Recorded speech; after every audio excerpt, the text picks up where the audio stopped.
చిక్కుడుగాయలో ఎన్ని రకాలుంటాయని నాకు first time అయితే తెలిసింది.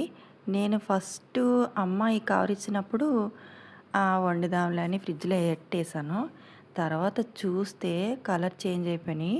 రాజ్మా కలర్‌లోకొచ్చేసాయి. ఇవి చూస్తే నాకు గుగ్గిల్లా అనిపిచ్చాయి. చిన్నప్పుడు మా అమ్మ గుగ్గిల్ మామ వచ్చేది తెలుసా? మీకందరికి గుర్తుందా? సాయంత్రం పూట వచ్చేది. అవి నల్లగా ఉండేవి. గుగ్గిళ్ళు చాలా అంటే చాలా బాగుండేవి. తవుడు బియ్యమేసేసి అందరం సాయంత్రం పూట కొనుక్కొని తినేసేవాళ్ళం. ఇప్పుడు గుగ్గీలు కాదు కదా! ఏ మామ రావట్లేదు. ఆ గుగ్గీలన్నీ ఏమైపోయినాయో.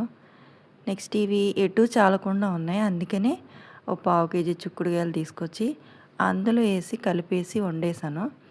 కొంచెం ముదురుగా ఉన్నాయితే గింజలైతే తీసాను.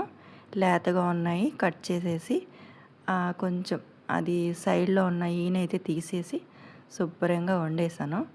2 ఉల్లిపాయలు కోసి లాస్ట్‌లో కొంచెం అంటే కొంచెం ఒక రవ్వంత చింతపండేసి చిక్కుడుగాయ కూర న్యాచురల్‌గా ఎలా వండుతారో అలా వండేసాను.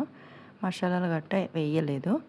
కానీ అందులో కలిపి వండడం వల్ల ఈ టేస్ట్, ఆ టేస్ట్ ఈక్వల్‌గా ఉంది. చాలా అంటే చాలా బాగుంది. కూర అయితే ఇదిగో ఇలా అయితే వచ్చిందండి. నాకైతే చిక్కుడుగాయ ఫేవరెట్. వంకాయ తర్వాత చిక్కుడుగాయ రెండోది. బాయ్.